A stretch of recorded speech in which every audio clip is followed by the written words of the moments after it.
Today in this video we are going to study about vegetative propagation. So what is vegetative propagation? So vegetative propagation means formation of new plant from vegetative parts of plant body. So what are different vegetative parts of plant body? Like stem,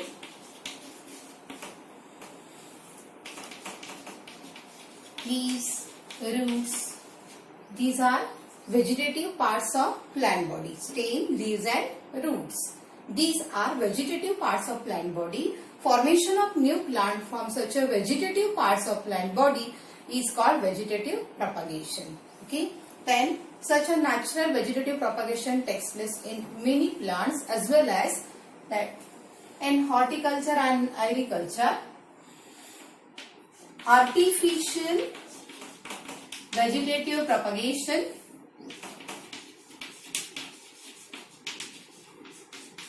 is also practiced.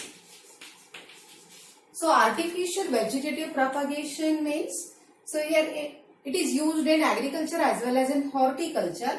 Horticulture means it is practice of garden cultivation. Okay, it is related to gardening. Practice of garden cultivation, gardening, it is nothing but horticulture. So artificial vegetative propagation, it is practiced in horticulture as well as in agriculture. Okay. So we will study some artificial vegetative propagation. So first one is stem cutting. Stem cutting. So here stem is cut and that cut part of stem, it is used to obtain new plant. That is called as stem cutting. For example, in case it is done in case of roses. It is done in case of roses and hibiscus.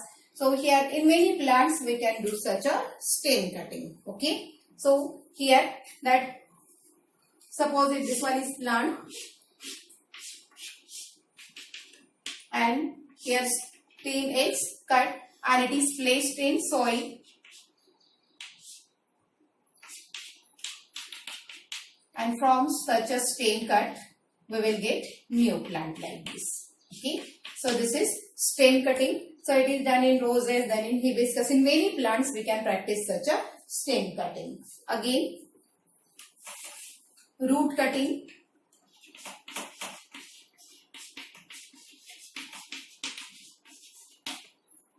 Root cutting, for example,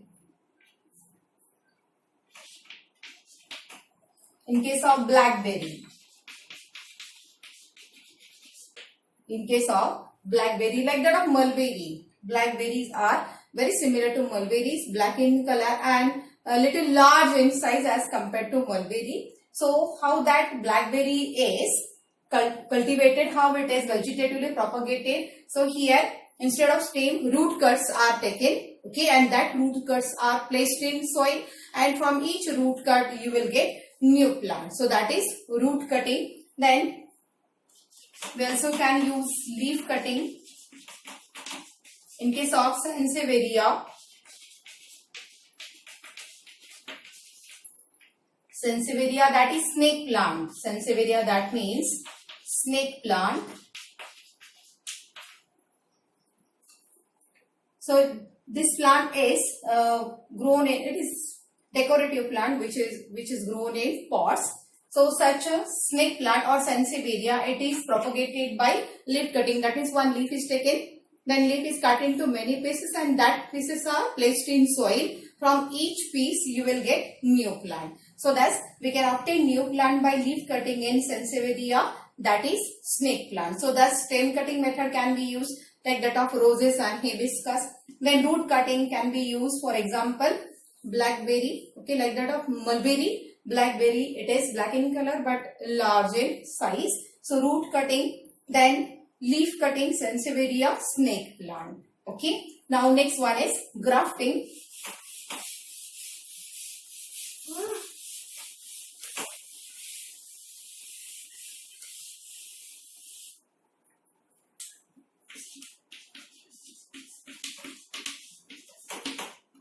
So what is grafting? So grafting is a technique of joining two plant parts together in such a way that two parts get united and they will start to live as a single plant. That is called as grafting. So in grafting, parts of two different plants are taken and they are joined together. Okay. So plant from which we are going to use root system is called as stalk. Suppose this is one plant from which we are going to use root system is called as stalk. So this one is stalk plant, okay, because we are going to use root system of this plant. So this is called as stalk, and another one is cyme.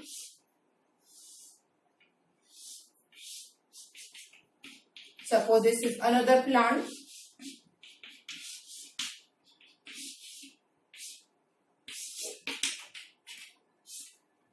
Okay, this is another plant. From this plant, root system is not used. Only stem it is cut, it is separated, and that is only used here. Okay, it is attached with this stalk. Okay, so this one is stalk from plant which we are going to use root system, that is stalk, and this one is cyme. So what is done in grafting? Here part of stalk it is cut, then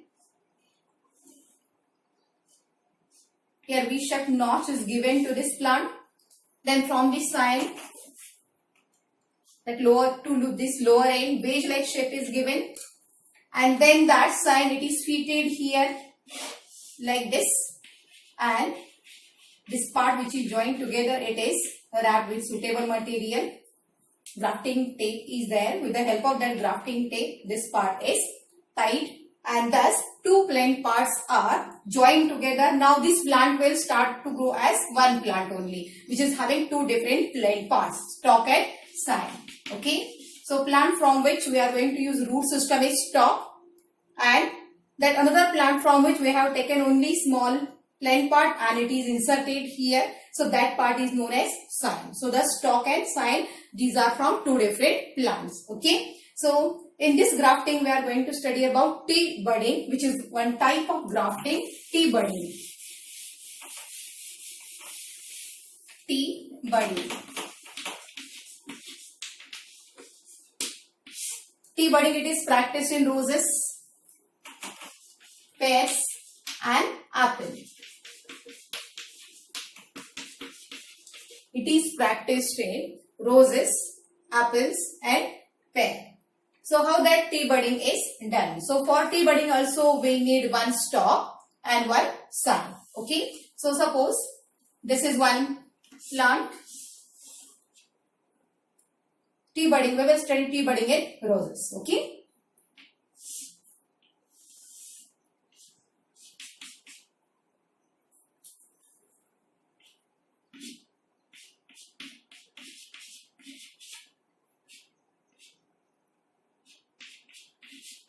Suppose this is one plant, that means stalk. So in such a rose plant, grafting is done. So this is stalk plant. Now we need one cyme, isn't it? So here cyme means here entire that branch it is not taken. Only one bud is taken as cyme here. So one bud, that means suppose this is one branch of yellow colored. This is one branch of yellow colored rose variety. Okay. Suppose this is branch of yellow colored rose variety, and here at this node there will be small bud. Bud, that is that compact shoot from which new branch can be formed, that is bud. Floral bud, it is different. So here suppose here small bud is there like this. So this is branch of rose having yellow flowers. So from this branch, entire branch is not taken here. Only this much bud is taken by using grafting knife. By using grafting knife, here slicing cut is taken and only bud is separated like this. Okay, only this much bud is separated like this. So it is taken out and now this is sign here. Entire branch is not taken in tea budding of roses or apple. Only small bud is taken from this node portion along with some green colored bark around it. Only bud is not taken. So but some part of bark, green colored bark is taken. Okay. So now your sign is ready and how to make your stock ready for this. Okay. So in this stock what is done?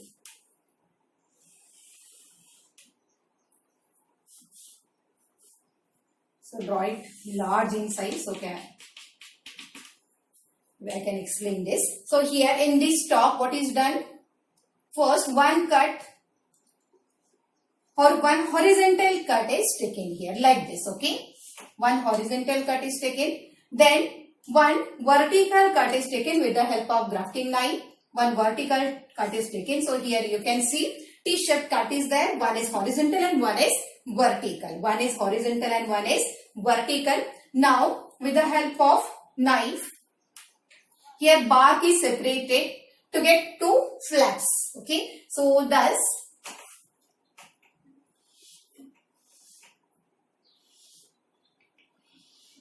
there is a separation of two flaps like this. With the help of that grafting knife only, by giving slight twist, we can get here T-like shape. Okay. So here we get such a two flaps by giving slight twist by using that grafting knife. Bark or skin is separated to get such a two flaps here. Now what is done? That sign in the form of this bird having small piece of bark. So that sign is taken, that bird is taken and it is inserted here like this. Okay. It is inserted here properly. And now it is covered by these two flaps of bark. Now it is covered by two flaps of bark like this. Okay. And again it is tied with the help of that grafting tape properly. Okay. And after 10 days, what will happen after 10 days? This bird will grow. This bird will start to grow after 10 days. That means our tea budding is successful. So why such a tea budding is done? Tea budding is done to get large size buds, that means large size flowers, or to get many different colored flowers on same plant. Okay. On same plant, by using tea budding we can get flowers with red color and yellow color or orange color. Many colored flowers can be obtained by using such a tea budding. Basically tea budding is done to get large size buds, that means large size flowers. Okay. So this is about tea budding which is practiced in roses, apples and pears. So this is about tea budding. Now next tissue culture. So tissue culture of micro propagation means what?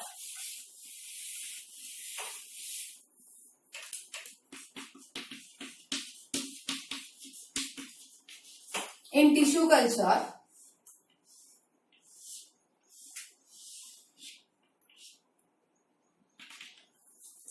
one explant is taken from shoot tip. Mostly explant is taken from shoot tip or shoot apex. Explant means small tissue, mostly parenchymatous tissue. Okay, parenchymatous tissue from shoot apex is taken. Then it is placed in such a nutrient medium. Okay, it is placed in nutrient medium. So why it is placed in nutrient medium? So it can get all nutrients required for its growth, division, isn't it? Because this such a parenchymatous cell cannot perform photosynthesis at laboratory level, isn't it? So that is why here explant is placed in nutrient medium, so it can get all nutrients required for its growth and division. Okay. Then this explant will grow in size. It will divide to form callus, that is undifferentiated mass of cell is formed here. Again, when we add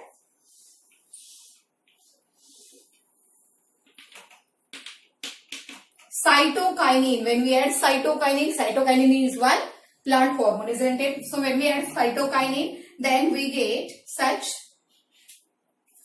shoot formation here. On adding cytokinin, there's a shoot formation. Then on adding auxin, there is root formation. So we get such a tiny plantlets. Then that tiny plantlets are taken out. Then these are grown in small polythene cells. Okay. And these are made available to farmers. So we get such a banana plantlets. We get banana plantlets for agriculture purpose, which are made from by using such a tissue culture technique. Okay. So thus